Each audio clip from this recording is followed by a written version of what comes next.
inicio la grabación. Muy buenos días y en este punto número 26 nos vamos a centrar en una cicatriz que menciona el texto. El libro del Mahabharata es siempre el libro de Virata, el Adhyaya número 2 y los versos 21 y 22. Dice el texto, Mahípate, pongo ahí señor de la tierra, puede ser simplemente rey. Eh, Quien está hablando aquí es Arjuna y a quien le está hablando es a Uttara, al hijo de Virata.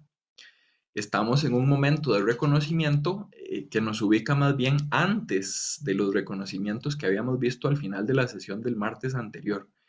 Al final del libro de Virata, Uttara decía, fue un hijo de un dios. Después cuando le preguntan, pues fue Arjuna. Y después ya se revela que en realidad también Yudhishthira, Bhima y todos los demás estaban ahí presentes. Eran como esos tres momentos de reconocimiento con respecto a Virata. Con respecto a Uttara, el reconocimiento es mucho más directo. Arjuna necesita que el rey reaccione, es este, en realidad príncipe, ¿verdad? Llamémosle príncipe porque es el hijo de Virata. Está como cumpliendo esa función de rey porque el rey anda peleando en la emboscada que se había hecho en el campo. Él quedó encargado de la ciudad y por eso es que más o menos asume esa función de rey a pesar de que es solo un príncipe.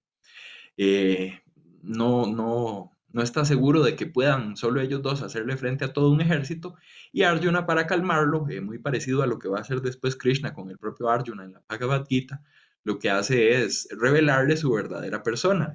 Pensemos un poco en ese paralelismo entre la Vishwarupa, una de las tres manifestaciones claves de la Vishwarupa en el Mahabharata es precisamente durante la Bhagavad Gita. Y cuando Krishna revela esa forma, Arjuna primero tiene como miedo, se siente como un poco culpable de la forma en la que había estado interactuando con Krishna, que más que un amigo es una divinidad, y pues eventualmente ese conocimiento y esa revelación lo llevan a tomar la confianza en sí mismo y en su accionar, que lo llevan a la guerra propiamente. Algo así es lo que ocurre aquí, al revelarse Arjuna como quien es, como el mejor de los guerreros entre el bando Pándava, eso le da como tranquilidad a Uttara y entonces está dispuesto por lo menos a funcionar de suta, de cochero o de auriga. Con todo ese contexto en mente como para entender un poco más el pasaje, vamos ya al contenido. Dice, Pratijñam karishyami, haré eh, lo que viene justo antes del iti, cumpliré con este voto, con esta promesa. Sandhakaha asmi, soy un eunuco. Entonces, queda aquí un poco clara si recuerdan, el concepto que se utilizaba para eunuco era kliba en el otro pasaje que habíamos visto. Aquí es este Sandhakaha. Eh, Tiene como la doble connotación esa referida al género como categoría social y también como categoría gramatical, como neutro. eh, Algo así como un no hombre. Esa es la presentación que está haciendo de sí mismo Arjuna. Deja muy claro que no fue que se convirtió, si recuerdan, ese era como la tónica en el Mahabharata, a diferencia de la obra de teatro. En la obra de teatro prácticamente se convierte en eunuco, deja de ser hombre, se le olvida cómo es la arquería, tiene que recuperar ese conocimiento mediante la práctica y eventualmente retoma su persona, vuelve a encontrar su Atman. En el caso del Mahabharata era más como fingido y entonces pretendía ponerse la coraza al revés y pretendía que no podía tomar las armas y pretendía que le daba miedo ir a la guerra.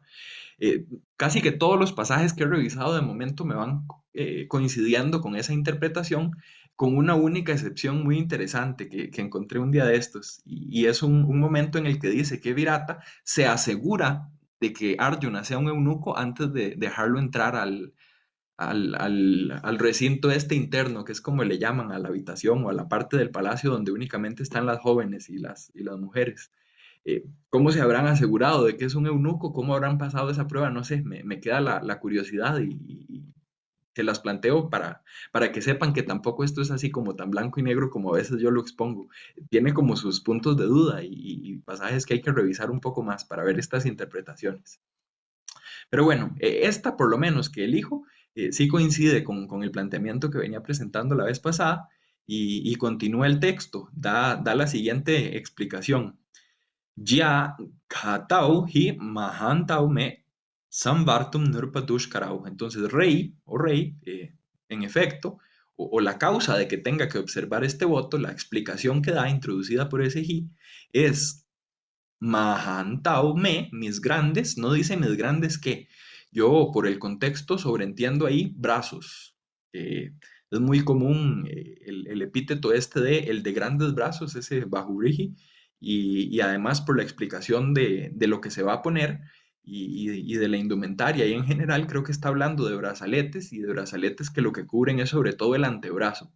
Entonces yo interpreto ahí brazos, si no estuvieran de acuerdo, soy todo oídos, a ver qué otras posibilidades vemos.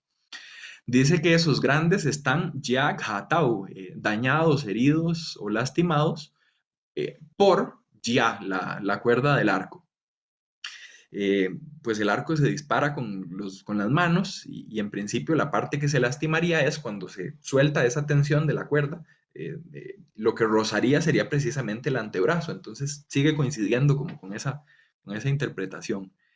Dice que esos son Sambartum Dushkarau, son difíciles o problemáticos con respecto a Sambartum, esa finalidad del infinitivo. Cómo esconder los brazos de un guerrero que pelea tan a menudo con el arco y la flecha y que se ha golpeado tantas veces el antebrazo que lo tiene ya marcado, que tiene ya cicatrices. No ha aparecido ni una vez la palabra cicatriz, pero por contexto entendemos que de eso es de lo que estamos hablando, de esas marcas que son en principio visibles, que podrían delatarlo, que podrían impedir ese año de incógnito o representar un obstáculo, y que eventualmente más bien van a permitir ese reconocimiento, esa anagnórisis en la lectura que propongo. Sigue el texto, Karna y ojo, aquí no es Karna el personaje, ven que está en dual, no son los dos Karnas, son las orejas nada más, eh, o de eso es de lo que está hablando. Yo creo que no traduje, ¿verdad? No puse la palabra orejas a la derecha. En las dos orejas sería un locativo, pratimuchia aham kundale jvalana upame. En esas dos orejas, tras haberme puesto, o tras haber colocado dos aretes, o uno en cada lado, digamos, que son Jvalana Upame, semejantes al fuego. Habría que imaginarse como que son brillantes, tienen como fulgor, algo así, resplandecen. Veni Krta Shira, volviéndome uno cuya Shira es Veni Krta, creo que eso es un Bahuriji. Vean aquí que ya incluso hubo cambio de género. Al inicio del verso 21 estábamos en masculino. Yo seré Sandhakaha, masculino. Y ahora, hacia el final, después de esa conversión que promete que hace, es una cuya Shira es Benikurta, ya se volvió de género femenino, cuya cabeza está trenzada. Beni es la trenza, esa aplicada al cabello. Estos verbos tan curiosos que produce el sánscrito, yo pienso que en español uno también tiene como ese valor del verbo hacer como verbo comodín, le llaman a veces los lingüistas. Como yo puedo hacer mi comida o hacer los deberes, o yo puedo trabajar o cocinar, ¿verdad? Hay formas como más concretas de decir una idea o formas así más perifrásticas con el verbo hacer. Y el sánscrito tiene esta cualidad de hacer verbos precisamente con el verbo hacer y lo que hace es tomar un sustantivo y agregarle kr. Entonces es hecho trenza. Pongo ahí simplemente cabeza trenzada. Namna, por nombre, Chaiva, Rayan o rey, seré Burhanada. Entonces, a partir de este cambio, de esta transformación, de esa ocultación, en ningún momento se menciona la palabra cicatriz. Yo interpreto, sobre todo a partir de esa parte que señalo en amarillo, es buscar ahí un significado más allá de lo que explícitamente tiene el texto. Brhanada me llevó a esas pesquisas etimológicas que a veces lo hacen a uno quedarse mucho más tiempo del que debería y no seguir avanzando. Y lo peor es que a veces no termina uno de estar satisfecho con las cosas que encuentra. Ese nada con la retrofleja de eh, parece que etimológicamente familia de Nalá y incluso en el nombre de Nala, en la historia esta subordinada que a veces yo cito, por ahí aparece. Brhat, sí, sí sabemos que significa como, le añade como magnitud, ¿verdad? Algo así como grande o incluso fuerte o poderoso o algo así. Eh, y el significado del segundo elemento es como cáñamo, como junco, hace referencia a algo del mundo vegetal y el compuesto parece que es un bajurrigi. Por ahí va lo que pude encontrar. Monia Williams no fue suficiente, me fui a Meyerhofer, el diccionario etimológico en alemán que les comentaba hace unos días. Y eventualmente encontré también por ahí algunas interpretaciones más literarias del personaje. El mismo Van Buitenen en su introducción a la traducción de este libro lo explica como un juego de palabras y como un doble sentido ahí con connotación fálica, podríamos decir. Es aquel cuyo junco es grande o algo así. Eh, en concreto, el tipo de planta o de elemento vegetal al que remite, me fui incluso ahí al nombre en latín científico y a buscar un poco, parece que sería como un tipo de nardo. Y esa es la ilustración que pongo ahí en la esquina superior de la derecha. De hecho, la palabra nardo en español, por vía del griego y del latín nardos, nardus, eh, en última instancia se remonta a un sánscrito nálada. Entonces, pienso yo que está curioso ahí porque incluso nos llega por otra vía y mentira que uno conoce todo este entorno vegetal, por lo menos a mí me pasa lo mismo que con toda esta cuestión técnica de la arquería. Tengo que buscar más de la cuenta para tratar de entender qué es lo que está pasando.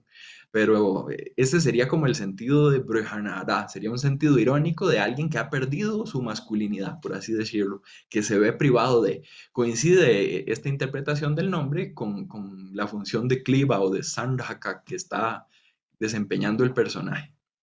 Es el más varonil privado de su hombría, algo así. ¿Qué aparece en el texto de la obra de teatro? Retomo estos dos versos que vienen así de manera sucesiva en el acto segundo, el 63 y el 64. Dice el primero, Prakoshta Antara Sangudham, oculta en el interior del antebrazo. Ya ahí es donde viene como muy técnica la descripción de a dónde es que está. Antara puede significar varias cosas. Prakoshta sí definitivamente es el antebrazo. Antara puede ser junto a o por fuera, incluso o por dentro. Ahí les pongo incluso la imagen arriba a la derecha. Esta vez me dediqué a buscar un montón de imágenes a ver si yo mismo entendía qué era lo que estaba pasando. La afectación con respecto a este asunto del arco es en la parte interior. Entonces ese sería el sentido ahí de Antara, que de hecho calza con el étimo correspondiente en español, eh, del indoeuropeo en última instancia. Dice también, todavía no ha dicho qué es, nada más está dando caracterizaciones. Entonces es una que está oculta en el interior del antebrazo. Además es una Gandiva Yahatam. Es una que ha sido infligida o causada o cuya herida o cuyas heridas son producto de Gandiva Ya, la cuerda de Gandiva, la cuerda del arco Gandiva. Este es el arco de Arjuna.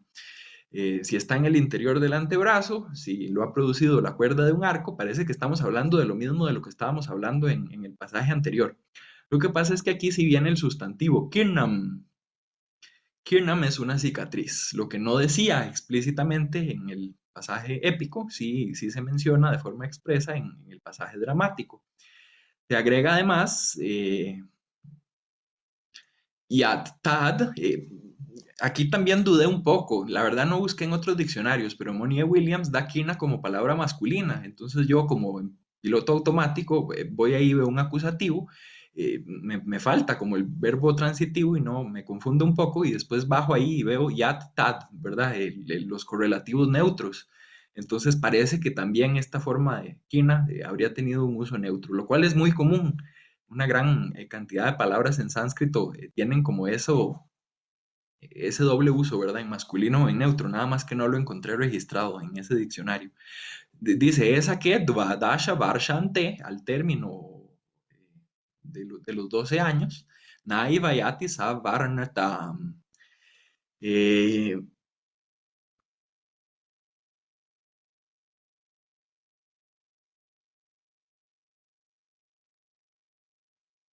La idea aquí sería como que se mantiene, yati es del verbo ir, como eo ire, ¿verdad? Esto es familia también etimológica de ese verbo en latín, que va, o que llega a estar, o que se mueve, pongo ahí alcanza, con un poco de libertad, y lo que, digamos, recorre es el tiempo, no el espacio, y recorre esa cicatriz un periodo de 12 años. A veces las cicatrices como que cambian con el tiempo, ¿verdad? Se oscurecen, se aclaran, no sé, se hacen más grandes, más pequeñas, dependiendo de la cicatriz y de la gravedad de la herida, a veces simplemente se mantienen. No sé, alguna cicatriz de la infancia por ahí tiene uno todavía que nunca se terminó de quitar. O no sé, de algún momento en el que se golpeó en algo, qué sé yo. Y parece que esto es lo que ocurre con esta cicatriz de Arjuna, no tanto por un hecho grave en concreto, sino tal vez por esa constancia, como de ese estar una y otra vez lastimándose en el mismo lugar. Y por ahí es por donde va ese Savarnatam. Yo veo ahí Varna, color, Savarna como del mismo color, que también podría ser algo así como igual o semejante y lo traduzco como a semejanza porque tiene ese sufijo ta que forma abstractos en sánscrito. Creo que por ahí es por donde va esta idea del verso en la obra de teatro. A veces Wilner y Sarop traducen con tanta libertad que no termina uno de ver claramente cómo fue que interpretaron el texto en sánscrito. Entonces, me ha servido mucho el ejercicio de ponerlo yo en español para cuestionarme un poco más algunas cosas de la traducción es al inglés que estoy usando. Entonces, esta primera explicación que da el texto épico, quien la está dando es Uttara. Ven aquí el cambio de funciones. En el Mahabharata, Arjuna le dice a Uttara, yo tengo, me hice pasar por un eunuco porque necesitaba ocultar una cicatriz que se me había hecho por estar usando el arco. En la obra de teatro, más bien es al revés. Uttara le dice a Arjuna,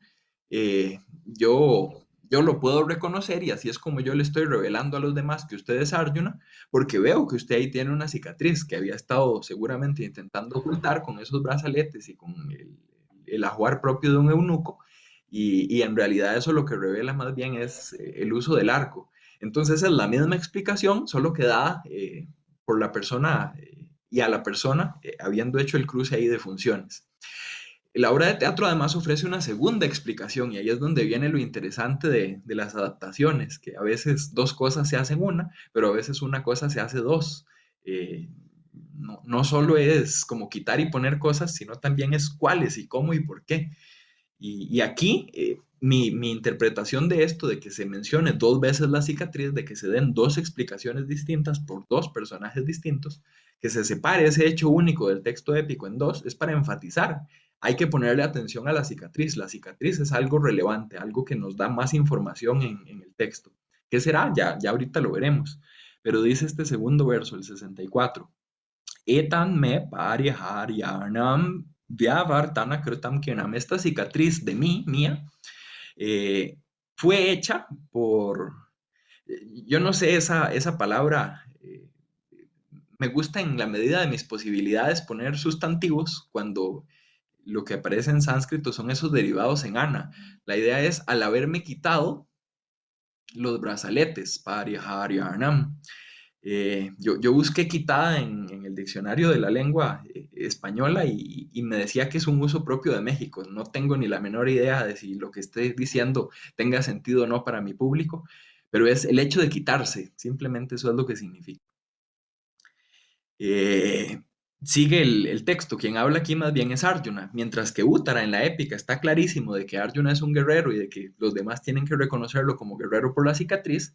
Arjuna hace como un último intento de ocultar su identidad. Ya a estas alturas no sabría uno ni para qué, si ya pelearon, si ya fue el saqueo del ganado, si ya probablemente Duryodhana lo reconoció. En realidad eso no lo sabemos por la obra de teatro y pareciera que tal vez es que no lo ha reconocido porque es hasta el final, hasta en el acto tercero, todavía que estamos al final del segundo. En el acto tercero, Duryodhana dice, hasta que no venga Yudhishthira o mande a alguien Yudhishthira, yo no me creo que lo que está pasando es lo que todos creen estar viendo, que ellos son ellos. Y en efecto, llega el propio Uttara y le dice, vengo de parte de Yudhishthira a decir, ya terminó el exilio, ya aparecimos en 5 noches, ya venimos a reclamar de vuelta ese reino que nos había sido prometido. Entonces creo que por ahí va este último intento como desesperado de Arjuna de seguir, tal vez más que desesperado, un intento cómico, en el contexto de Virata, donde todo se lee en una clave cómica, creo que por ahí va esto.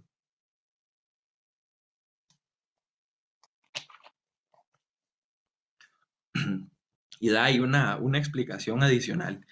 Hija Agatam, aquí llegó o se produjo Godha Sthanam, en el lugar eh, del protector, le llamaba yo protector, aparte de lo que, perdón, a partir de lo que encontré, a esa especie de pieza de cuero que aparece en la imagen de arriba a la derecha, como algo que se pone ahí en el antebrazo para cubrirlo. Entonces, en el lugar donde debería haber estado el protector de un arquero, ahí en efecto se produjo esa marca, esa cicatriz, esa señal. Pero fue, dice este ablativo de causa, por la decoloración Vivarna Tvad. Me llama mucho ahí la atención el paralelismo entre un verso y otro. Ese Vivarna, yo lo veo en función del Savarna del verso anterior. Supongo que por una cuestión ahí de métrica y demás, o simplemente para poder poner el caso ablativo y que calzara la métrica, lo cambiamos de un abstracto en ta femenino a un abstracto en tva neutro. Pero la correlación es como evidente. Estos versos hay que leerlos en conjunto, uno con el otro. Algo así es la señal que yo interpreto que el texto da aquí. Y no es un mantenerse el color, más bien es un haber perdido el color. No es savarna, es vivarna. Y la idea de que esté como de otro color es precisamente porque estaba tapado, obstruido, impedido, bloqueado. Es la traducción que propongo ahí en español.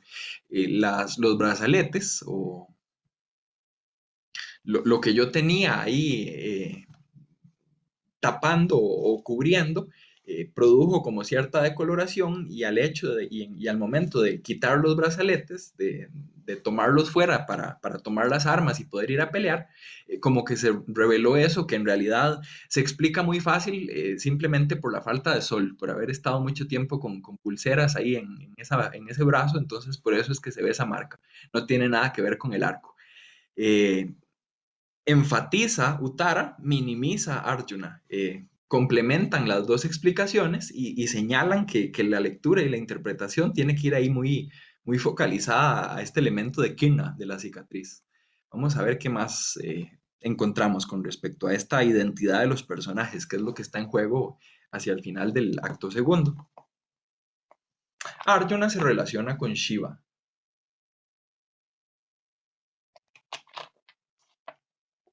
A veces uno en un afán un poco didáctico, pero a fin de cuentas un tanto simplista, establece como las correspondencias muy exactas entre un personaje, una divinidad. Y entonces uno diría Arjuna, Krishna, o en última instancia Vishnu, que ese es el dios que representa. O inclusive uno podría decir Arjuna, Indra, ¿verdad? Por la encarnación esta parcial o por el dios que representaría su figura paterna. Y así se podrían incluso multiplicar para un mismo personaje más de una asociación, dependiendo de los distintos momentos y pasajes del texto. Pese a que el Mahabharata tiene como esa tendencia generalizada hacia la escuela Vaishnava, eh, también tenemos elementos ahí importantes de este otro dios que es contraparte, del dios Shiva. Uno de esos casos es el encuentro con el montañés, así se llama ese Upaparvan del Mahabharata. Y el montañés es Shiva que se disfraza y de alguna forma reta a Arjuna y lo reta a un enfrentamiento de flechas. Se supone que Arjuna es el mejor arquero, lo acabamos de ver con la cicatriz, lo habíamos visto también en sesiones anteriores en función de aquel personaje de Calavia, si recuerdan, el que se tenía que cortar su dedo pulgar de la mano derecha para ni siquiera competir con Arjuna y que Arjuna pudiera en paz ser el mejor de los arqueros. Ven los dos la presa al mismo tiempo, disparan los dos al mismo tiempo y Arjuna se queda sorprendido de que exista alguien que pueda disparar tan bien como él.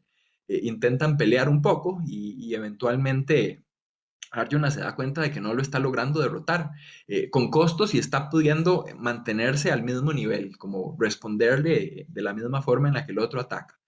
Eventualmente hay una anagnórisis, también pienso que eso es algo importante para correlacionar este pasaje. Vean que pertenece al libro 3, me devolvió un libro, no estoy en el 4 ya, sino en el 3, pero es una escena que involucra a Arjuna, que involucra su relación con las flechas, que involucra también una anagnórisis, un reconocimiento, y que va a tener que ver con un pasaje concreto que voy a citar pronto. Entonces, por esas razones pienso que vale la pena traerlo a colación. Esa es la imagen de la derecha, ¿verdad? No sé si ya lo había dicho, pero ese es el encuentro entre estos dos.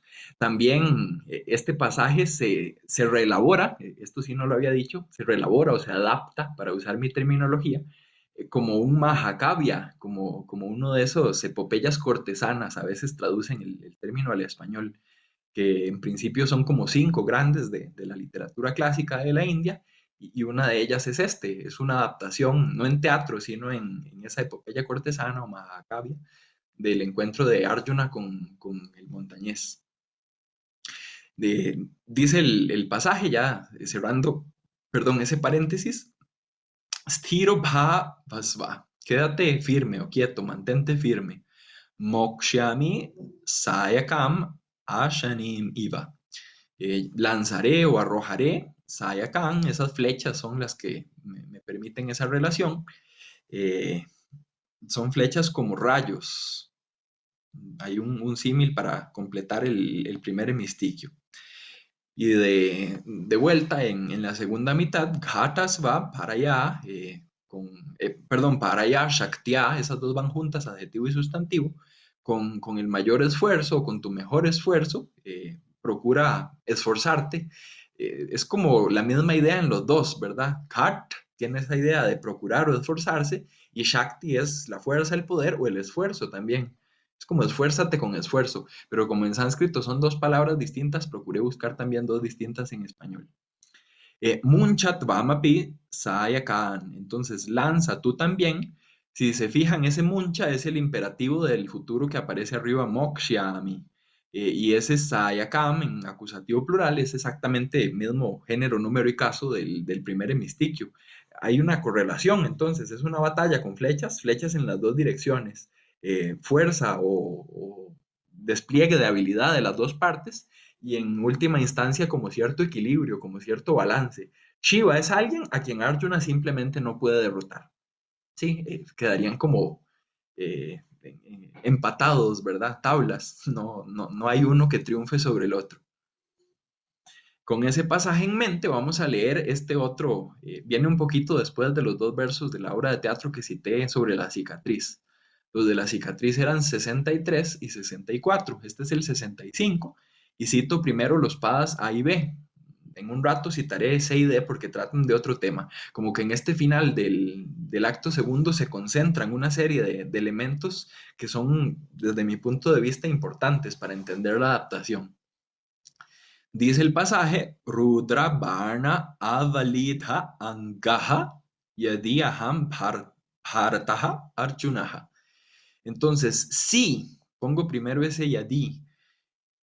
Aham, yo soy, ese cuyos Anga son Valita, Vana, Rudrasya, son rosados o eh, esta es una raíz verbal curiosa. Lig, que es de donde viene lidha, y en última instancia avalig, que es lo que da avalidha, es correlato etimológico del lick en inglés. Es como lamer, eh, cuyos miembros son lamidos por flechas.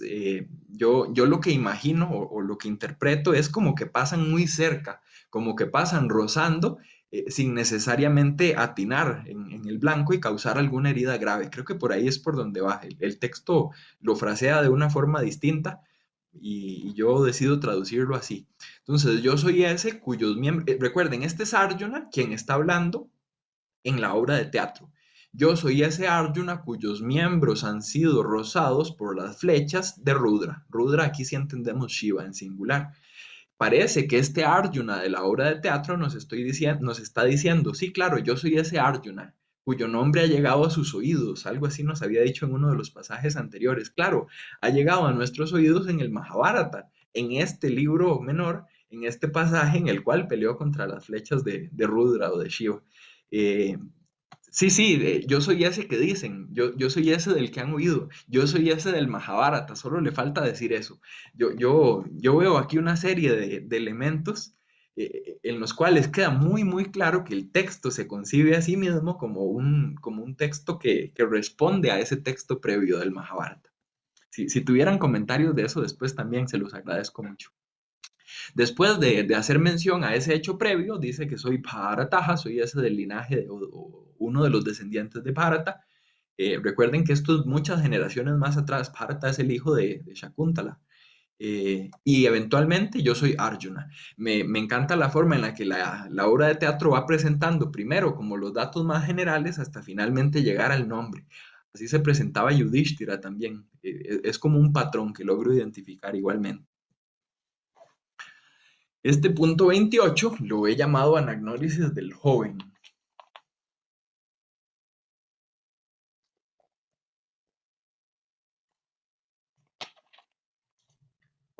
Nosotros habíamos visto en las anagnórisis de los hermanos que vimos el martes esos tres momentos en los que primero Útara le dice a su padre fue el hijo de un dios.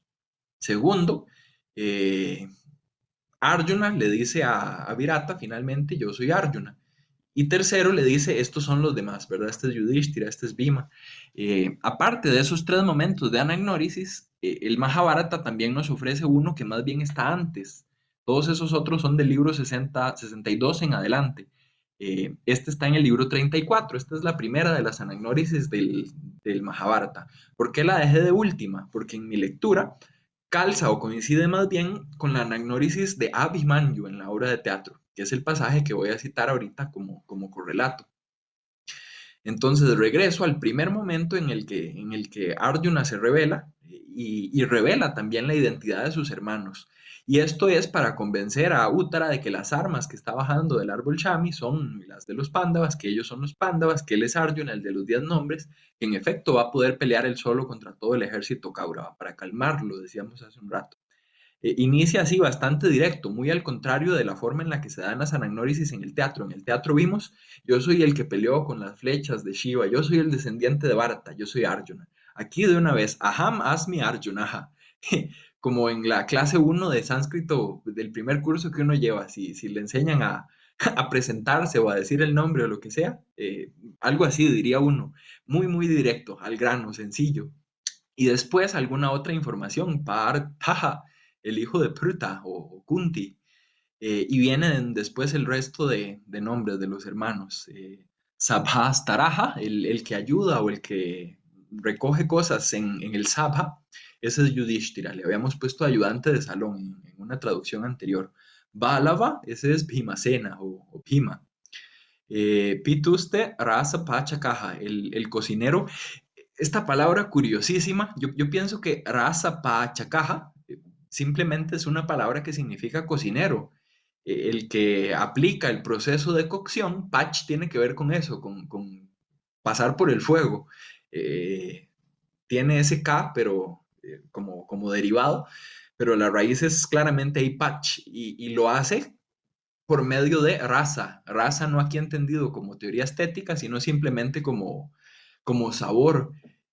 No sé si recuerdan, a mí se me va como puntualmente cuál es la palabra que dice el actor en la película de Peter Brook, pero es algo así como el cocinero de las 4000 salsas o algo así. Si la memoria no me traiciona, algo así es lo que decía en la película. Y yo pensé, justamente revisando este pasaje, como en esa forma de decirlo en la película. Después dice Ashvabandaja, el que ata o el que se encarga de, ¿verdad? De esa administración de los caballos es Nácula. Eso en español se llama mozo de cuadra, ¿verdad? El que atiende a los caballos. Eh, Sahadevas tu Gokule. El grupo de las reses es el ganado o es el lugar donde se mantiene como para resguardar ese ganado. Entonces, establo es la traducción ahí que propongo. Igual, si, si tienen otras ideas, siempre se agradecen. Nácula atiende los caballos, Sahadeva atiende las reses, Sairandrim Draupadim Vidi Yat Kruteki Chakahataha.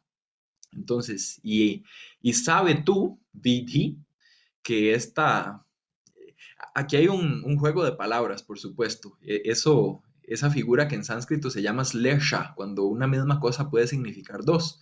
Como Sairandri es el nombre propio que asume Draupadi en el libro de Virata, pero Sairandri también es el nombre común, el sustantivo común que significa criada. Entonces, al mismo tiempo, Arjuna está diciendo, esa criada por la cual los Kichakas fueron asesinados es Draupadi, o esa que tú conoces como Sairandri, por la cual los Kichakas fueron asesinados, es Draupadi. Y el mismo verso dice las dos cosas. Sobre esta muerte de aquí está en plural porque no se refiere solo al general Kichaka, sino también a sus hermanos. La obra de teatro dice que son 100. Hay un pasaje que un día de estos me llamó la atención que dice, parece como si Bhima hubiera tomado todo ese rencor que tenía contra unos 100 y lo hubiera depositado en otros 100. Y yo pensando, claro, los 100 hermanos Kauravas y los 100 parientes de Kíchaka. Pero cuando me voy al Mahabharata, el texto épico dice que son 105. Entonces sí, ahí un poco redondeando para lograr el efecto deseado y que le calce mejor la combinación. Eso es lo que está haciendo el autor de la obra de teatro. Como les digo, aquí viene en plural porque hace referencia a esa matanza y habíamos mencionado que tenía todas esas cualidades de una emboscada que se hace de noche, que es como un personaje que uno no termina de ver bien. Son esos como Gandharvas invisibles o ese hijo de un dios. Todas esas frases como muy ambiguas que no le dan a uno claridad de realmente quién es el que está haciendo qué y cuándo. Todo queda como en un punto intermedio en la emboscada. En la imagen, Arjuna disfrazado de Brahana, ahí aparece con el nombre de la obra de teatro, no Brahmananda, que es como aparece en el Mahabharata, y entre paréntesis Arjuna, para que nos quede claro quién es, ¿verdad? Es uno haciéndose pasar por el otro. Lo que estoy leyendo es el de Vanagari, ¿verdad? Ahí de la imagen. Esa anagnórisis, esa primera del texto épico, es la que yo correlaciono con este verso 67. Si se fijan, hemos visto el 63, 64, que eran los dos de la cicatriz, la primera parte del 65, que era esta relación con Shiva, y ahora el 67, que es el momento en el que finalmente se llega a dar cuenta a Abhimanyu de que los que están al otro lado en el enfrentamiento no son sus enemigos, sino que son sus parientes. Ese darse cuenta de que el que está del otro lado no es mi enemigo, sino que es mi amigo, ese pasar de desconocerlo a conocerlo, es lo que yo veo que coincide con por lo menos esos tres elementos, esos tres criterios básicos que tendría una anagnórisis aristotélica. Y yo veo los tres en Basa de forma mucho más clara que en ninguna de las cuatro escenas que he revisado de anagnórisis en el Mahabharata. Hay una revelación de yo soy tal o una revelación de él es tal, pero no un yo me estoy dando cuenta, finalmente estoy cayendo en cuenta de que él es quien dice ser. La anagnórisis no es tanto el que alguien diga o revele, sino el que alguien más perciba esa revelación y lo asimile, lo entienda, se apropie de ese conocimiento y llegue por sí mismo a un nuevo estado de conocimiento. Y eso es lo que ocurre aquí en Abhimanyu. Yo pienso que calza muy bien eh, que sea el joven quien reconoce en última instancia a su padre, el padre es quien se da a conocer en la épica, entonces hay todo un juego ahí con el texto épico, pero reinterpretado en una nueva clave teatral y en una clave que pareciera sugerir o por lo menos coincidir con esa clave teatral de cómo opera el mundo griego. Sin anagnórisis no hay teatro griego, ¿verdad? Así de sencillo lo ve Aristóteles y así de sencillo se aplica también en la mayoría de obras. Piensen en la que para Aristóteles era la mejor de las obras de todo el teatro griego, el Edipo Rey. El momento clave es cuando él mismo se da cuenta de que el enemigo es él. Cambia el amigo al enemigo, cambia el desconocimiento al conocimiento, y hay un sufrimiento también generado a partir de eso. Aristóteles enfatiza en que puede ser para bien o para mal el cambio, no necesariamente tiene que ser sufrimiento. En el caso aquí de Abhimanyu, más bien se pone feliz de haberse dado cuenta y lo ve como algo positivo. Yo conforme más reviso la teoría y el propio texto, más me sigo convenciendo de que sí hay correspondencia. Azarosa o motivada, pues esas son preguntas que quedan ahí por responder, pero correspondencia parece que sí hay. Dice el texto, Na Rushanti, Mayakshipta Hasantash Kshipantima. Insultados por mí, esa es la palabra que estoy escogiendo para traducir kshipta. Kship, recuerden que es como lanzar o arrojar. Habíamos dicho que uno lanza flechas, por ejemplo. Yo podría usar ese verbo para referirse a herir a alguien de manera física. Pero aquí creo que son más como heridas de palabra. Las palabras hieren también, ¿verdad? Y aquí es esa idea de que yo los insulté. En ningún momento hay como un intercambio violento. Recuerden que otra de las características de ese Vasa es como atenuar la violencia, donde Yudhishthira se enojaba y le tiraba, perdón, Virata se enojaba y le tiraba a Yudhishthira un dado en la cara, lo hacía sangrar. Esa escena desaparece por completo en la obra de teatro. Virata dice, me estoy enojando con usted, y ya después se le pasa. Cuando habla con Yudhishthira, y cuando habla con Abhimanyu le dice, en vez de enojarme, más bien me río, me hace gracia ver que usted esté así como tan Abhimanyu, como tan lleno de cólera, como su nombre mismo lo indica, ¿verdad? Lo veo como algo propio de su juventud o algo así, no, ni me preocupa. Y entonces Abhimanyu, como refiriéndose a ese tratamiento y sobre todo a los intercambios que él ha tenido con los pándavas, creo que eso no lo hemos comentado mucho, pero en los pasajes que vienen antes me salté una buena parte del texto que no es tan relevante para la lectura que yo estoy haciendo, pero les comento un poco qué pasa ahí. Este Abhimanyu es traído alzado después de que Bhima lo recuperó, y hay todo un diálogo ahí en el cual conversan principalmente Bhima, Arjuna, Abhimanyu y eventualmente Virata y Yudhishthira también. Le, le dicen que pase, él no quiere tratar mal a Yudhishthira porque lo ve como un brahman. Recuerden que es Bhagavan en la obra de teatro, entonces ven que es alguien respetuoso. Después como que se burlan un poco de que lo hayan logrado capturar, y entonces él dice, bueno, si alguien me capturó es porque tiene que ser alguien similar a mi tío Bhima, y entonces ven que también es alguien que reconoce como esa gloria y ese renombre de su familia. Eventualmente algo parecido le dicen también, y entonces él resalta a su padre Arjuna, y en todo ese diálogo lo que se hace es como ir construyendo esa imagen. Habíamos tomado ese término prestado de la pragmática la sesión anterior, esa imagen de quien Abhimanyu es, esa imagen que parece como venirse a menos con la captura.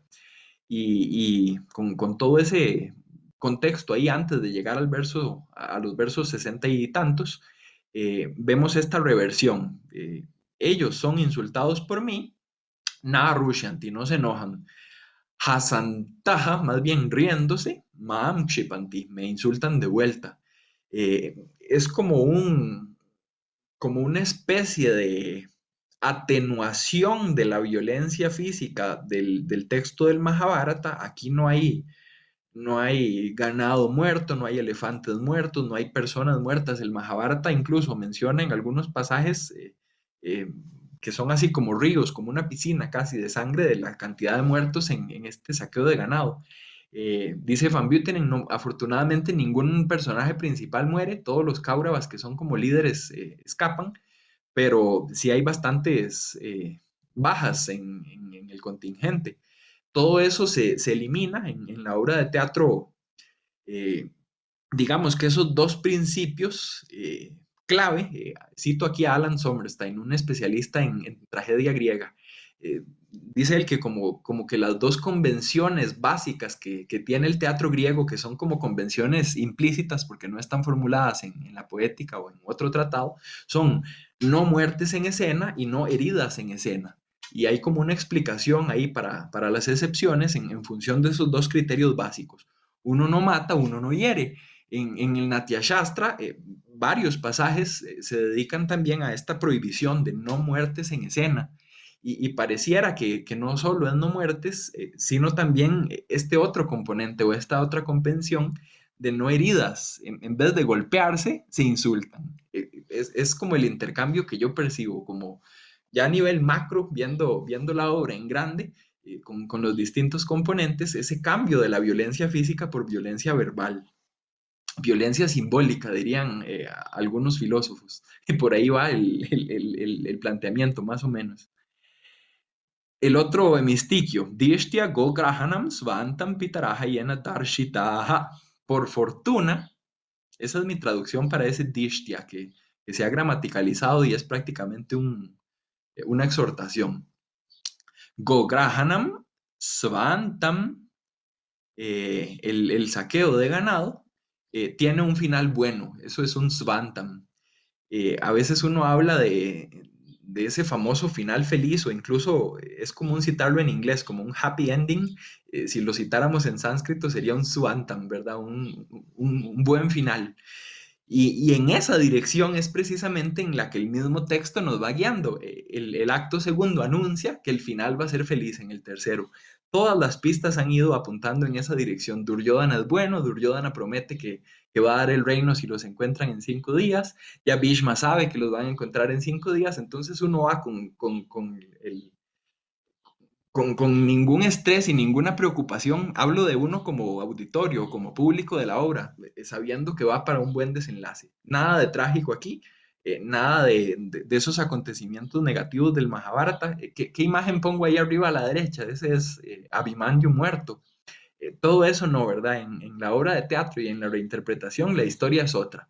Abhimanyu más bien es celebrado, Duryodhana más bien es virtuoso, la guerra más bien no sé si se omite o por lo menos se ignora. Eh, la visión es muy, muy distinta y pienso yo que esos son los elementos valiosos de una obra de teatro como esta. Y nos da una explicación, ¿por qué? ¿De dónde se justifica ese svantam, ese final feliz? Yena pitaraja darshitaja. Puesto que los tíos, y escojo aquí esta traducción al español y yo pienso que ahí es donde está la clave de mi lectura como anagnórisis. Darshitaha. Drsh es ver, pero darshayati, el causativo, es hacer ver, o sea, mostrar o enseñar, poner ante los ojos, que me muestren algo, que me venga de afuera esa evidencia, es aspecto clave para la anagnórisis. Pero que eso se procese adentro y se interiorice es también componente clave para la anagnórisis.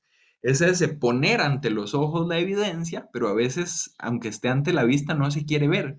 Es esa imagen de Edipo al que vuelvo. Si conocen algo del teatro griego, Edipo ve más después de que se saca los ojos que antes precisamente por ese nuevo nivel de conocimiento y de interiorización que implica una anagnórisis.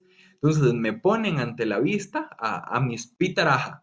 En plural, dependiendo del contexto, podría ser algo así como los antepasados, los que son merecedores de los sacrificios según Shrauta Sutras y demás.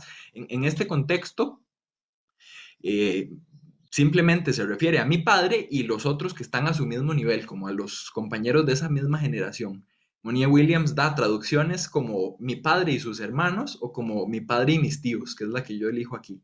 Ese es el sentido que tiene Pitaraja. Entonces, Abhimanyu se da cuenta de ese parecido que tienen entre ellos. Los dos son como destacados. Los dos intentan como enfrentarse al enemigo en esta modalidad atenuada de los insultos en vez de heridas que propone el autor de Las 5 noches. Y eventualmente con eso yo me doy cuenta de quiénes son y en ese reconocimiento, son mis tíos, es mi hijo, venga el abrazo. Incluso ese mismo abrazo es reinterpretación de lo que viene antes y esa es también parte de mi lectura. Eso no está en el texto y eso es lo que yo propongo. Cuando a Abhimanyu lo toma Bhima, lo abraza, lo alza, lo hace bajado del carro, resuenan todos esos elementos del lenguaje formular de los matrimonios del tipo abducción, ¿verdad? Vivaja Harana, el matrimonio por abducción. Y eventualmente, cuando ya no es un abrazar o tomar de la cintura con los brazos con mala intención, sino con buena intención, se convierte como en un abrazo positivo. Y hay dos abrazos aquí al final de la obra. Arjuna y Abhimanyu se abrazan y se espera también que Yudhishthira lo abrace. Y el texto es como claro y insistente. Cuando algo aparece dos o más veces es porque el texto quiere que uno le ponga atención. Y el autor, a fin de cuentas. ¿Qué aparece más de dos veces? Go Grahana.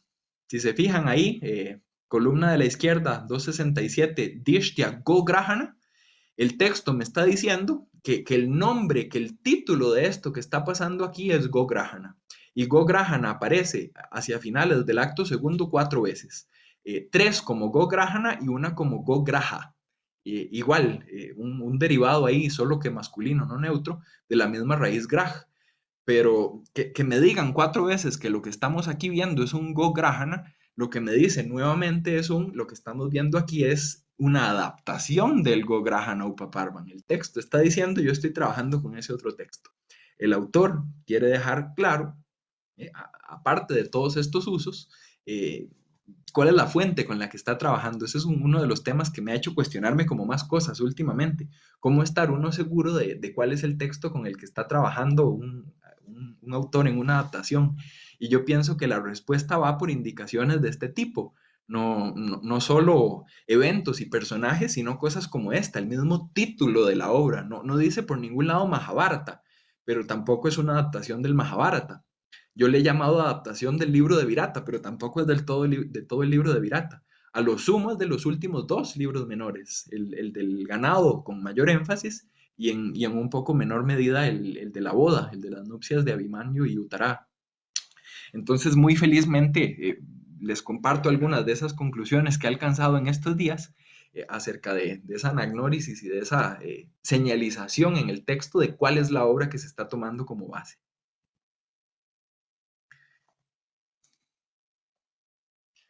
Traigo un par de imágenes,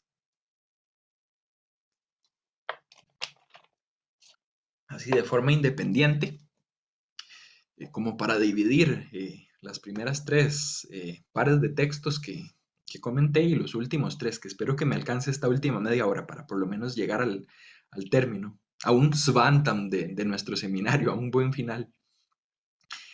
Este de aquí es Abhimanyu y esa de ahí es Uttara. Esta representación eh, es en el contexto de la boda. Ese es como el elemento final y ahí es donde uno esperaría llegar en el acto tercero. Uno va siguiendo un texto con el referente del otro texto ahí en el fondo de la mente o en el recuerdo y uno tiene como cierta expectativa de hacia dónde van las cosas. Si yo ya me sé la historia y yo voy a ver una adaptación de esa historia, más que todos los elementos en los que son iguales, lo que a mí me llama la atención es los elementos en los que no son iguales. Y entonces el hecho de que se cambien algunos puntos de esta boda, pienso yo habría llamado mucho la atención a un público viendo la obra, o por lo menos a uno como auditorio que la lee, también le llama la atención. ¿Qué pasa con Abhimanyu en el Mahabharata? Esto ocurre más adelante, ya durante la guerra de Kurukshetra. El pasaje es bastante famoso. Incluso para mí, que me gustan esas cuestiones comparativas, la muerte de Abhimanyu es de los pasajes que más se han tratado de poner en correlación con la épica de Grecia, porque Abhimanyu es un ser querido para Arjuna que muere y que lo trae de vuelta como a matar ya de forma definitiva a otros personajes, y eso a varias personas les ha sonado muy parecido a lo que ocurre con Patroclo y Aquiles y Héctor y Sarpedón inclusive en los últimos libros de la Ilíada. Yo no me voy a ir por ahí, como les digo, si les interesa, hay más de una persona que ya lo ha analizado y comparado por ahí. Yo me centro más bien en ese Abhimanyu de la obra de teatro y cómo me recuerda a otros referentes de la India y de fuera también. Pero en el pasaje del Mahabharata, básicamente, Yayadratha,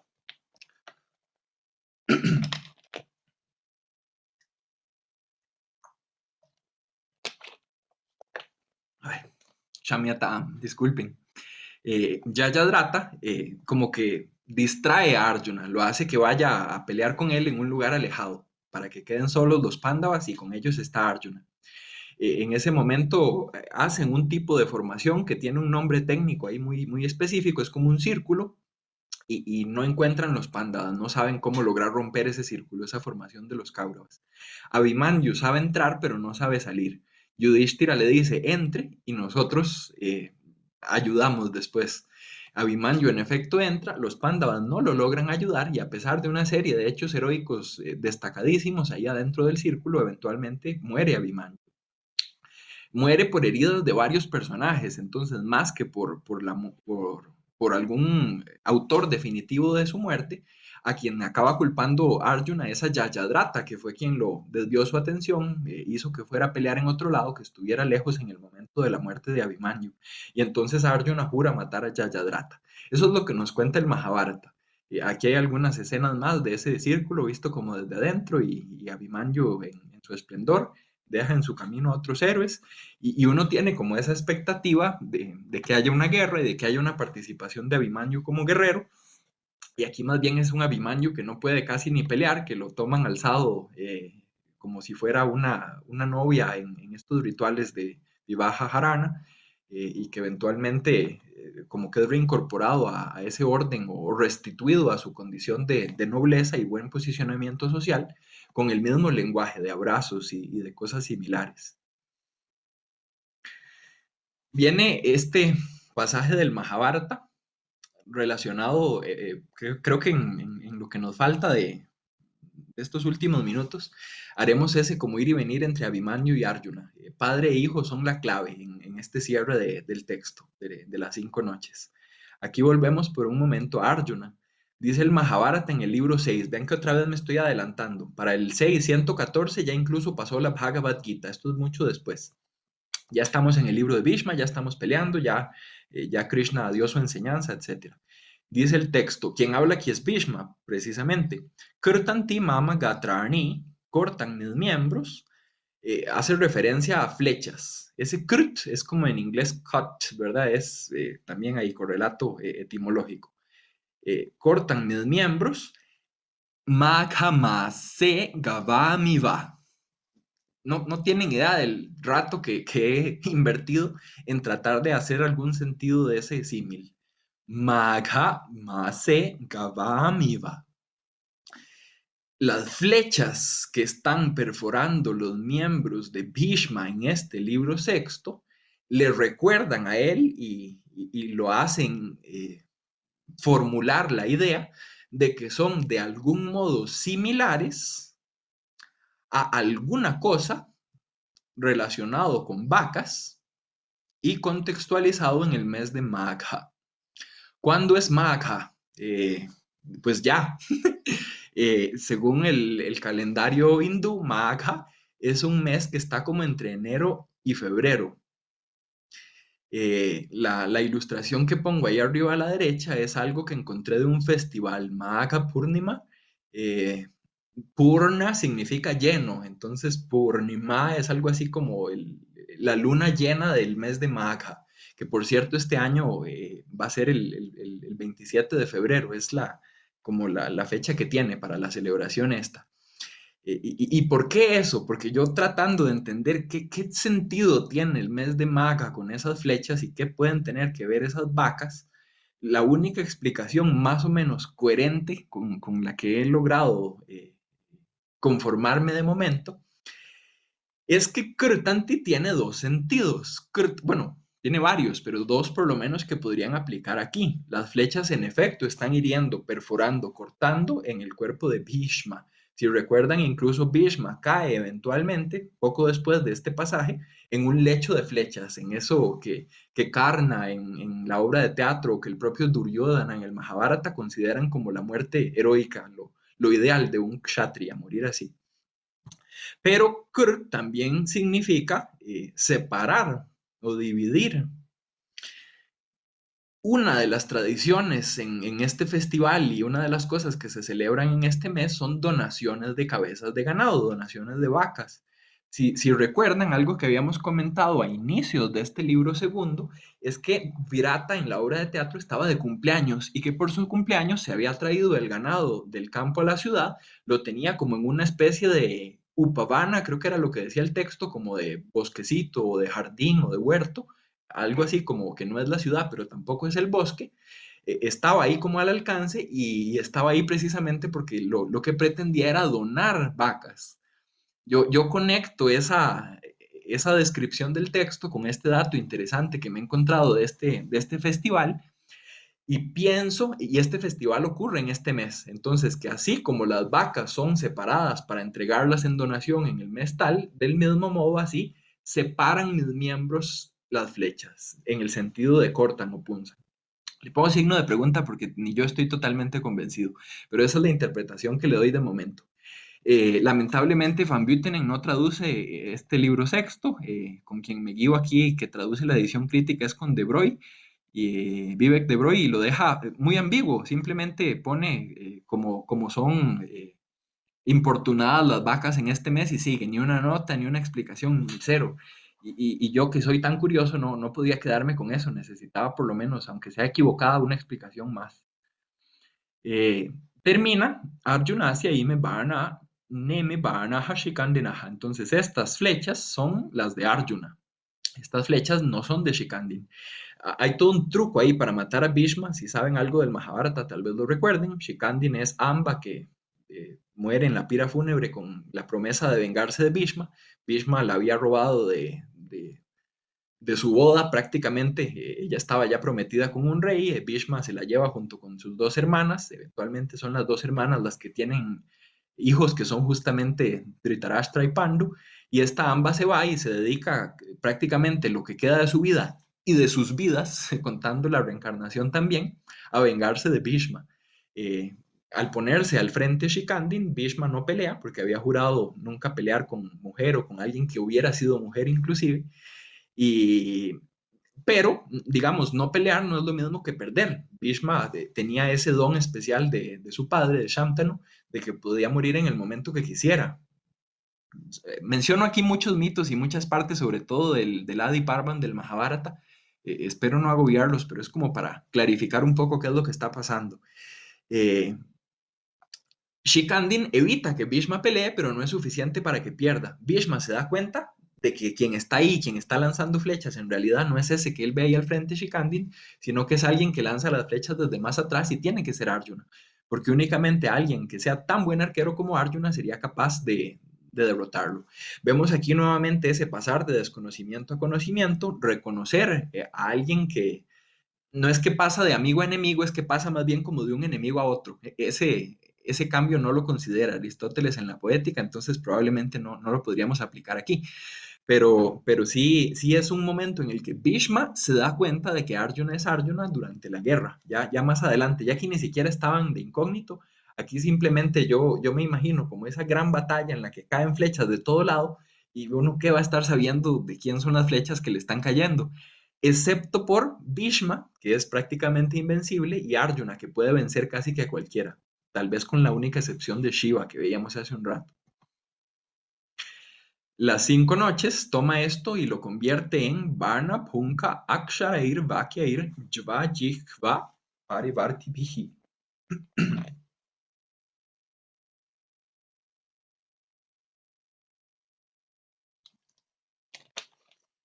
Con una palabra, en sánscrito está en plural, Vakyaihi, pero lo traduzco en singular porque en realidad lo que viene grabado en esa flecha únicamente es Arjuna.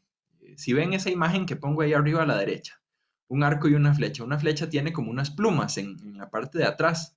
En esa parte de la flecha donde están las plumas, nos dice la obra de teatro que ahí viene escrito el nombre, Arjuna.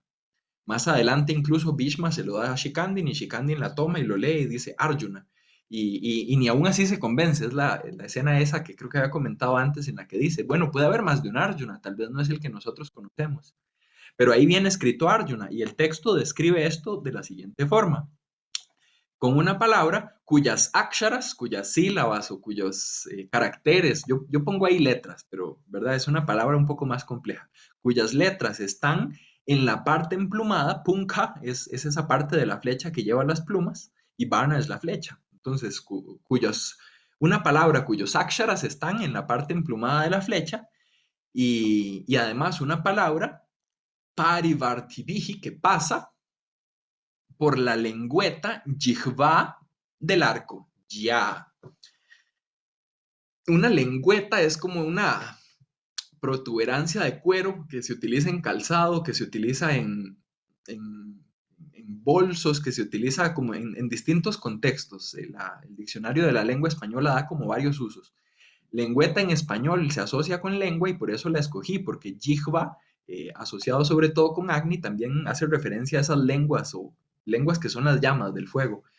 Pero en una flecha nada de eso calzaba. Entonces elegí lengüeta y la lengüeta sería como esta parte del arco, igual me valgo de la imagen que pongo ahí arriba a la derecha, como una parte del arco que no está en madera simplemente, sino que se recubre con cuero, como los protectores normalmente esos que se usan en el antebrazo, y al lanzar la flecha, todo esto soy yo imaginándome cómo este texto se podría aplicar en los realia, ¿verdad? En los referentes de la vida real. Al yo disparar la flecha, eventualmente las partes de la flecha van pasando por ese cuero, por esa lengüeta. Lo último que pasa es la parte que tiene plumas y así ese nombre, esas vaquiaiji, también pasan por esa parte del arco. Como que se despiden del arco, como que van de emisor a destinatario en este curioso proceso comunicativo que propone la obra de teatro por medio de flechas. Dice que esta flecha fue Dikrushtam Kalu Partena. Fue tirada ciertamente por el hijo de Pruta, es decir, por Arjuna. Nacha Shrotam Prayachati. Y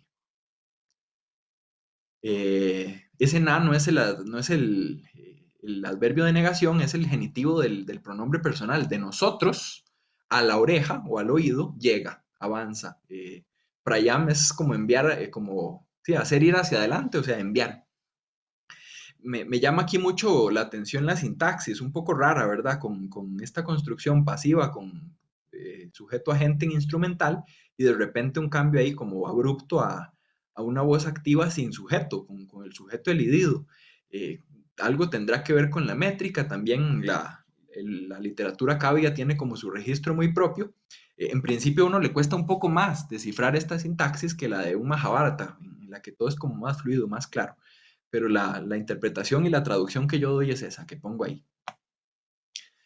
Entonces, tal vez para comparar las dos antes de pasar, teníamos unas flechas cuyo golpe hacía a Bhishma reconocer que quien las disparaba era Arjuna, y aquí tenemos algo mucho más explícito, unas flechas que Bhishma también reconoce que son de Arjuna.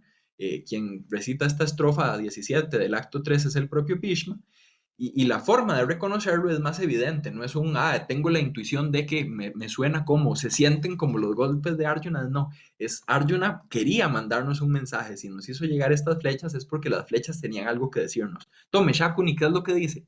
Y esto es totalmente astucia de parte de Bhishma, porque si él lo dice no se lo van a creer, si lo dice el otro, el más difícil de convencer, pues es un poco más fácil asimilarlo. Entonces el texto reinterpreta cosas de un libro antes, como el libro 3, reinterpreta cosas de un libro posterior, como el libro 6, y algunas de estas ideas no son mías. Esta en concreto, de que la influencia de las flechas viene de este libro sexto, fue identificada esta correlación por Karim Steiner, a quien ya he citado con antelación, una profesora alemana que edita y traduce esta obra de las 5 noches.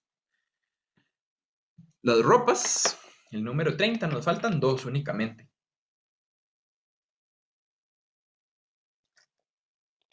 Incluyo ahí una imagen de alguna versión televisiva un poco más reciente, ¿verdad? El Mahabharata ha sido llevado a la pantalla pequeña tantas veces. Eh, Esta es una, creo que es como del 2013. Yo la verdad ni la he visto, pero busqué alguna imagen que me sirviera a propósito de las ropas y esa me calza así como anillo al dedo. Dice el texto, Acharya Shara Dvatayoho Sukshule, las que son de color blanco y que pertenecen a la Acharya, o sea, a Drona, y al descendiente de Sharadvat, o sea, a Kripa. Eh, Curiosamente, el texto de la Universidad de Gotinga, que sigo de la edición crítica, deja a Charia un espacio y después Sharat Batayojo. Eso obviamente es un error ahí de digitación, ¿verdad? A Charia no podría ser un vocativo, es simplemente una forma ahí temática dentro de un compuesto en dual, ¿verdad? Aquí vemos el genitivo dual al final, entonces eso es como un errorcillo ahí que tenía el texto. Son las ropas blancas de esos dos. Entonces, Drona lleva ropa blanca, Krupa lleva ropa blanca. Carnacia, Petam, Rucheram, Chavastram. Karna lleva ropas que son amarillas y rojas. En la imagen de ahí arriba a la derecha, Karna es precisamente el que está a la derecha. Su ropa tiene como tonos de amarillo y como tonos de rojo. O azafrán, habíamos dicho en alguna de las sesiones anteriores. Eso de los tonos es de las cosas difíciles de traducir de un idioma a otro. Eh, Hay toda una teoría al respecto de cómo veían los colores los antiguos y parece que no los veían iguales que nosotros. Draunescha, este no es Drona, sino que es el Drauna, ¿verdad? El hijo de Drona, o sea, Ashvataman. Y Rajnas no es el rey, sino que es el príncipe. Y el príncipe en este contexto es Duryodhana. ¿Ven qué ambiguo es a veces este texto con tantos nombres para cada personaje que el único que venía clarito era Karna? Todos los demás hay que deducirlos. Drona y, bueno, perdón, Ashwataman y Duryodhana llevan las ropas azules. Duryodhana es ese que aparece ahí en la imagen a la izquierda, con ropa justamente azul. Por eso elegí esa imagen, me encantó, me costó encontrar alguna en la que me calzaran los colores, pero esta lo tenía. No es Photoshop, ¿verdad? Sí la encontré. Bhishmasya samjñam tutaiva manye. Bhishma aún tiene samjña. Pienso que no hay ninguna palabra mejor para traducir samjña que conciencia. Tiene como los mismos componentes ahí de la misma derivación indoeuropea. Bhishma no perdió el conocimiento. Todos los demás cayeron como desmayados cuando Arjuna hizo sonar su caracola al final del libro de Virata. ¿Por qué pasa esto? Dice, quien está hablando aquí es Arjuna, le está hablando a Uttara. Janati me astra pratik hatam shaha. Él conoce el contraataque apropiado para las armas que son mías. El único que sabe cómo pelear contra mis astra, contra mis armas, es Bhishma. Etasya baham kuru satvastvam. Mantén tu carro, tu baja. Está en plural, es algo que se monta, pero si yo pongo como montura, uno piensa en cabalgar, en ir a caballo, y aquí la imagen creo que lo habíamos comentado ya antes, no es de personas a caballo, sino de personas en un carro tirado por caballos. Entonces, mantén tu carro a la izquierda, svataha, perdón, svyataha. Evam hi yatavyam amurha samjnaihi. Pues así se debe proceder con los de conciencia imperturbable. Esta ni signo de pregunta le puse. Como Vivek de Broy lo dejé en la ambigüedad total, no tengo la respuesta. ¿Por qué, si alguien está consciente, yo tengo, yo tengo que mantenerme a la izquierda de esa persona? ¿Qué significará? Ni la menor idea, cero. Eh, si se les ocurre algo, yo feliz. ¿Qué pasa con toda esa escena de las ropas? En el Mahabharata, Uttara, la hermana de Uttara, le había pedido antes de que Arjuna Brihanaga se fuera a la guerra, cuando regrese tráigame como premio ropa para mis muñecas. Esa ropa para mis muñecas que no tiene como precedente, no tiene correspondencia en otra parte del Mahabharata. Eh, Bulf Alonso ha propuesto que tiene relación, sí, con algunas cosas de Grecia. Lo cierto es que es bien extraño, no termina de quedar claro por qué es que está esa petición y por qué es que normalmente cuando se vence a un enemigo, pues las cosas más valiosas que se toman son su carruaje, sus caballos o incluso sus armas. Pero tomar las ropas es algo bien extraño. Y además tomarlas para jugar con muñecas a las que no les van a quedar porque las muñecas serán más pequeñas que los guerreros es sumamente extraño. Todo eso se elimina por completo, se suprime en la obra de teatro y hacia finales ya, prácticamente terminando el acto tercero y el seminario, dice la estrofa 22.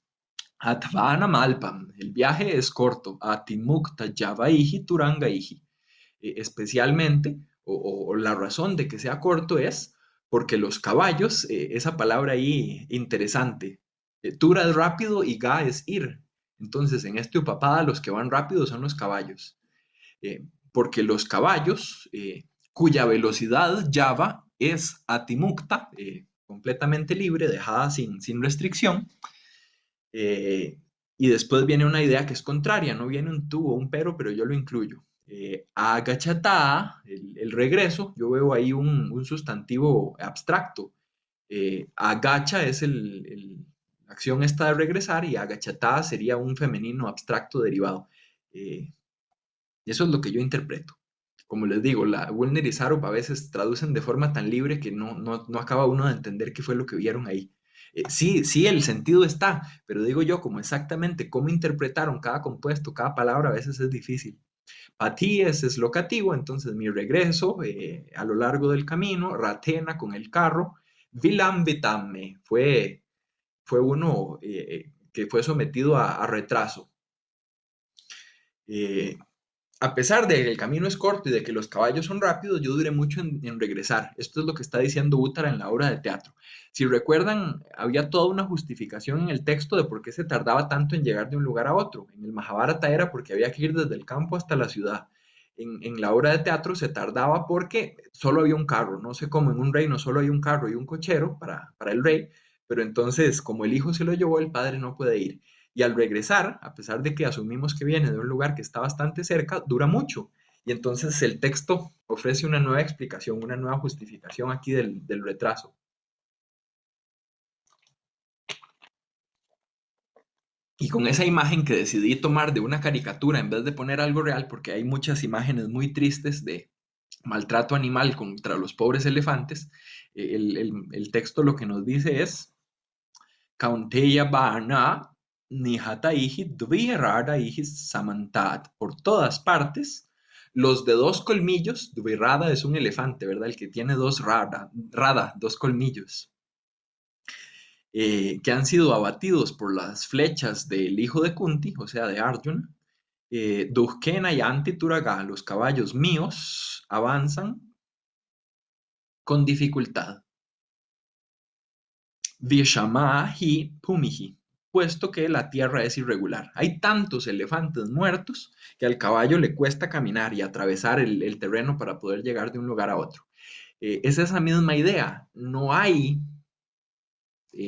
violencia y muerte representada, puesta a la vista, pero sí hay muerte y violencia narrada. Se nos cuenta a veces como personajes mueren, se nos cuenta aquí como animales mueren. Esta persona, Alan Sommerstein, que es una de las personas que ha teorizado más sobre cómo funcionaba el teatro en Grecia, en un artículo interesantísimo, en un libro sobre tragedia griega, revisa este asunto de las convenciones del teatro y dice que la violencia en el teatro griego no solo era de no mostrar muertes y heridas de humanos, sino también de animales. Y aquí yo veo otro punto en el que coincidimos. Así como yo no estaría dispuesto a poner en mi diapositiva arriba a la derecha un elefante verdadero que alguien mató para cazarlo, para lo que sea, eh, por un asunto de convicción y de contexto, tampoco un autor dramático pondría ahí a alguien a herir, a lastimar a algún animal. ¿Qué tanto de eso es por esta cuestión de no cometer daño? Se me van ahorita las palabras, solo pienso en ahimsa, pero para este tema concreto creo que hay otras más puntuales. ¿Y qué tanto es porque sería muy difícil de poner ahí al elefante y hacer que simule que está lastimado, ¿verdad? Sería difícil. Pero el asunto es que sigo viendo coincidencias en las convenciones entre el teatro de Grecia y el teatro de la India, que en última instancia es uno de los móviles que me llevan a hacer mi investigación. Importante, aparte de todos esos detalles adicionales que comento, donde en el Mahabharata había una toma de las ropas, y todo un énfasis en las ropas, en la obra de teatro se decide omitir eso por completo. ¿Será que el autor de teatro está tan confundido como estoy yo o como estamos los modernos con esa parte del Mahabharata? No entendió para qué era, no le hizo falta, o más bien lo entendió muy bien y aún así decidió que eso no era necesario en su obra. Pensaría que su público no lo iba a entender porque tal vez no lo habría entendido de la fuente. No sé, muchas posibilidades. Y el desenlace. Anivertetun Nirvase, pero sin haber terminado el exilio, ya Adipiphatsuragataha, quien habla aquí es Turyodhana, y a quien le habla es a los Kauravas. Si Arjuna se muestra que es en efecto lo que está pasando en el libro de Virata. Cuando todavía no ha terminado el exilio, Punardvadasha Varshanivane Vatsyanti Pandavaha, los Pándavas, una vez más, a lo largo de otros 12 años, en el bosque Vatsyanti vivirán. Ese era el trato, ¿verdad? Habrá un segundo exilio. Como sabemos, en el Mahabharata ya se cumplió el tiempo, Bhishma así lo determina, aún así no se les regresa el reino, entonces hay una guerra muy grande y es hasta después de esa guerra grande que Yudhishthira marcha triunfal de regreso a Hastinapura. Esa es la imagen de arriba a la derecha. El final feliz del Mahabharata es feliz en parte. Es eso que uno llama una victoria pírrica. Sí, sí, ganamos, pero ganamos prácticamente habiendo perdido todo lo que era valioso.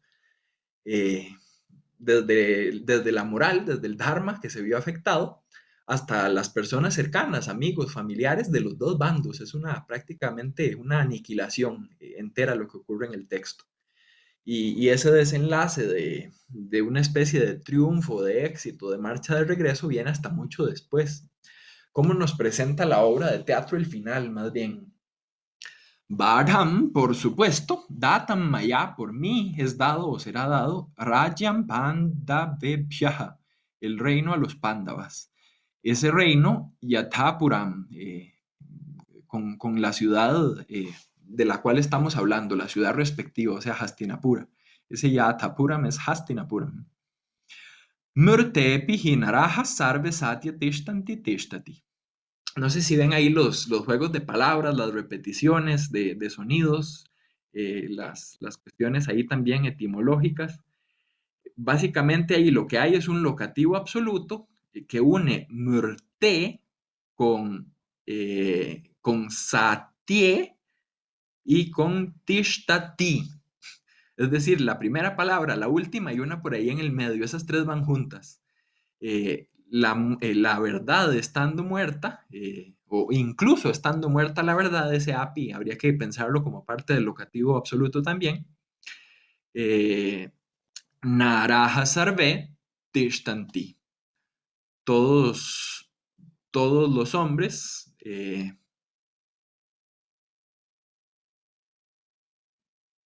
todos los hombres están, o lo están, pongo ahí en la traducción. Perdida la verdad, perdida la humanidad, algo así. El rasgo distintivo del ser humano es esa capacidad de decir la verdad y en el momento en el que uno empieza a mentir, deja de ser modelo de virtud. Justamente lo que le ocurre a Yudhishthira.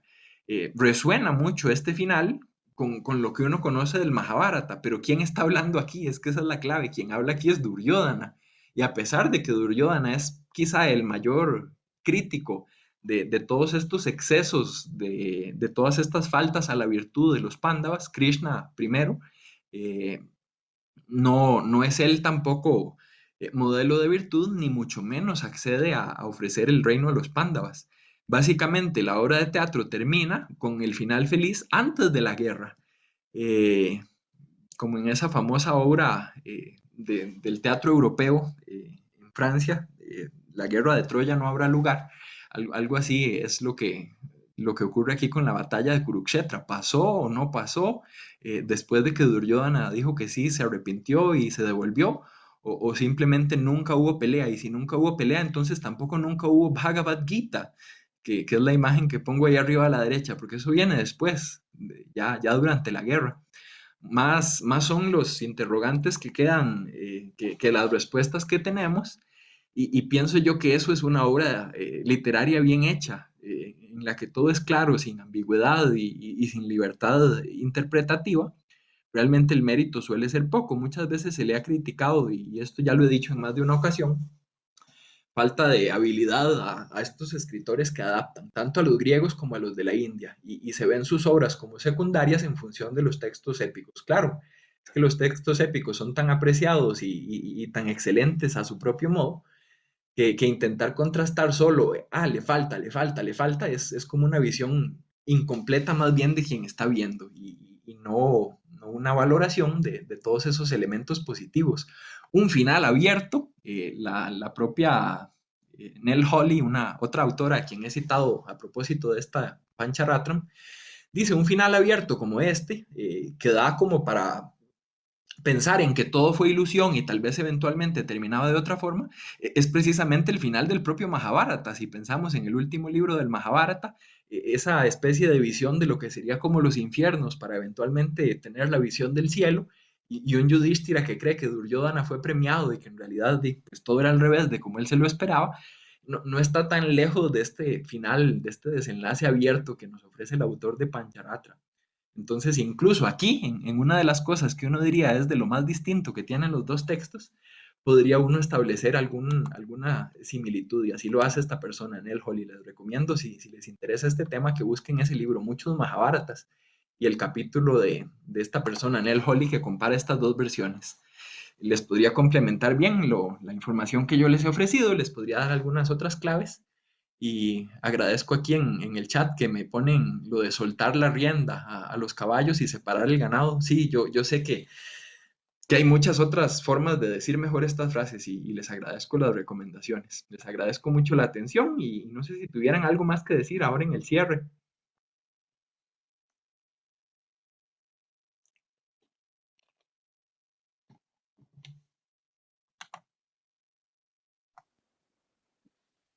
Bueno, si nadie se anima todavía o están formulando algún comentario o pregunta, me gustaría mencionar, Roberto, que con esta obra de Bhasa, me hace pensar en, pues digamos, en la alternativa muy moderna que conocemos, que es el fanfiction. Cuando Ajá. alguien admira tanto una obra, una película, digamos Harry Potter, Star Wars, alguna cosa así que es tan conocida, pero que se queda pues cuestionándose, pero ¿por qué no pasó esta cosa? ¿Por qué murió este personaje? ¿Qué pasaba si no morían? ¿O qué pasaba si ganaban los otros? ¿O qué pasaba si se enamoraba de una en vez de otra? Entonces, y cómo estas comunidades crecen mucho, pues justamente porque hay personas que dedican tiempo a tratar de escribir finales alternativos o historias alternativas a historias que todos los demás conocen. Entonces, me parece muy interesante esa, pues no sé, esa especie de reflejo en la modernidad de estas ganas de imaginarse qué pasaría si las cosas hubieran sido de otro modo. Ujú. Sí, sí, no, totalmente de acuerdo.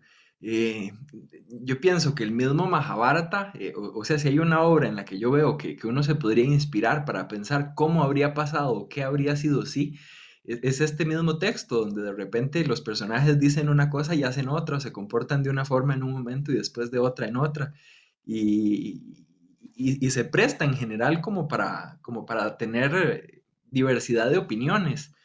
Uno le pregunta a alguien, ya sea un indólogo o una persona de India, por cómo es Karna, por ejemplo, y desde el más bueno hasta el más malo y con todos los matices en el medio, ¿verdad? Cada quien tiene como su perspectiva de estos personajes y de las formas en las que se comportan. Y me llama mucho la atención esa comparación suya con fanfiction, porque, digamos, esta teoría de la adaptación en su concepción más amplia, ya no tradicional, digamos, de literatura a cine, sino sobre todo como se ha desarrollado en las últimas 2 décadas, y en concreto pienso en una autora que se llama Laura Hutchins, que escribe un libro sobre teoría de la adaptación, toma en cuenta todas estas cuestiones, digamos, muy relacionadas con esto del fanfiction, como realidad virtual o incluso videojuegos o una serie de códigos distintos al que uno conocería como tradicionalmente artístico o estético, dígase literatura, pintura, teatro, cine, etcétera, y abre como la posibilidad a otros entornos en los cuales también las mismas personas se ven involucradas en la historia. No es lo mismo leer el Mahabharata o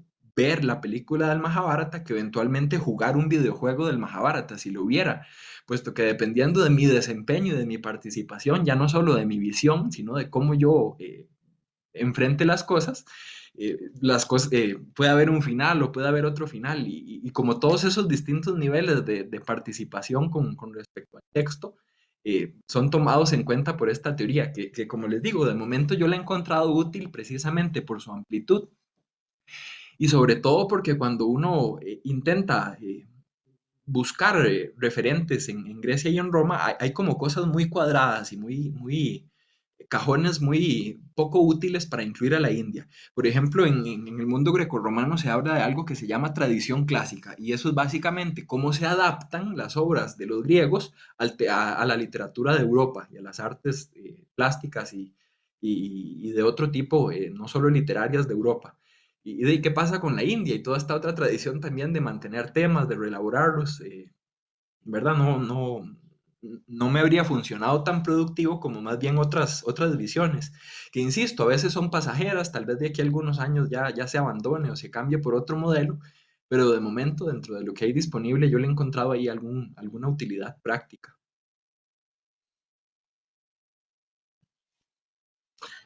Sí, yo quería opinar también. Mi reflexión iría incluso un poquito más allá de simplemente eh, esta posibilidad de un final u otro, o de un evento u otro, sino incluso como a la esencia misma del carácter de dudar, que alguna vez estudiando con Juan Miguel de Mora el Rig Veda, nos hablaba de que al final del Rig Veda, una vez que terminó de explicar la creación del universo y del mundo y el todo, dice, bueno, y todo esto fue así, a menos que no haya sido así, ¿no? Entonces, y que yo lo asemejo un poco como el mismo espíritu al final del Mahabharata, ¿no? En el que todo es al revés, todo es como no se esperaba, y que abre más bien como una suerte de puerta a un espíritu dubitativo, crítico, antidogmático, quizás, ¿no? Como de pasarle la estafeta al lector o al espectador y decirle, bueno, ahora te toca a ti, ¿no? Aquí no hay un dogma, aquí no hay una... Y que tendría que ver tal vez un poquito también con lo que Bakhtin hablaba en relación a Dostoyevsky, como de pasarle la estafeta al lector. No sé, yo veo un poquito de eso como de constante en las propuestas de la literatura de la India o de la filosofía de la India, como si ser muy rigurosos en el armado de la propuesta, pero al final siempre abrir una puerta a la duda, una puerta, sí, eso que introduzca la duda en el lector, en el espectador. Ujú. Sí, no, totalmente de acuerdo con el comentario y muy agradecido también de esa referencia de un precedente, pienso yo que importante en la literatura védica. Una buena parte de lo que uno ve, tal vez no tanto, pero por lo menos sí un componente ahí importante de lo que es la épica de la India, se debe a esa literatura védica. Y esa idea de duda, de realmente cómo fue la creación, que incluso recibe más de una respuesta en el mismo corpus védico, porque ese himno de la creación se reelabora después en Upanishads y en otros textos. Este que corresponde al décimo mandala, no sé si es el 129 o algo así, ¿verdad? El Sí. himno que usted menciona. Anna Good es una persona que ha trabajado ese himno también, por si les interesara por ahí leer un poco más. Y la forma esta de presentar el Mahabharata, lo que a mí me hace pensar o lo que me viene a la memoria en este momento es esta idea de Palashruti, como los frutos de la audición. Hay pasajes del Mahabharata, digamos, situados en lugares clave, dígase inicio y final, como especie de marco, en los cuales se enfatiza que hay como cierta purificación y cierto beneficio y ciertas cosas positivas que se siguen de oír el Mahabharata, no necesariamente de coincidir o de estar de acuerdo. O sea, esta no es como la verdad o la solución, esto es más como la inspiración. Esto es como lo que está ahí disponible, es Exacto. audible, está ahí para esa asimilación y esa reutilización o esa interpretación que se le dé en uno o en otro sentido. Yo, como le digo, estoy de acuerdo y agradezco el comentario. Pienso que es una forma también bonita de cerrar el seminario. Nada de lo que yo digo aquí pretendo que sea así como definitivo y suelo ser enfático en eso. Cuando estoy diciendo lo que dice el texto y cuando estoy diciendo lo que yo interpreto ahí. eh, y de ahí, pues será mi interpretación y algunos estarán de acuerdo y otros no. De eso se Exacto, trata. claro. Claro, muchas gracias, Ujú. maestro. Con gusto. Si me permite, yo también quisiera agradecer a Alan por esa observación tan interesante. Justo cuando lo mencionó, corría a por mi traducción de los himnos del Rig Veda, justamente de Juan Miguel de Mora. Sí. El himno es el 129 del Mandala 10, y si me lo permiten, que ya lo tengo aquí en la mano, les leo los 4 versos finales, que son justamente a los que Alan se refería. Wow, sí. Es el himno sobre el principio y termina con estos 4 versos. ¿De qué principio nació esta creación? ¿Fue hecha o no lo fue? El que vigila desde el alto puesto seguramente lo sabe. ¿O tal vez lo ignora? Exacto. Sí. Muchas gracias, maestra. No, al contrario, gracias. gracias a usted. Bueno, con esa nota yo creo que yo no soy quien para pretender saber más, si ni el mismo creador lo sabe. Y simplemente agradezco nuevamente a la doctora Phillips por la invitación de este seminario que ha sido tan provechoso. Y si estuvieran interesados, yo estaría feliz de contar con su participación también en la nueva versión esta que tendremos para marzo. Voy a terminar tal Claro vez que la sí, grabación. cuente con ello, maestro.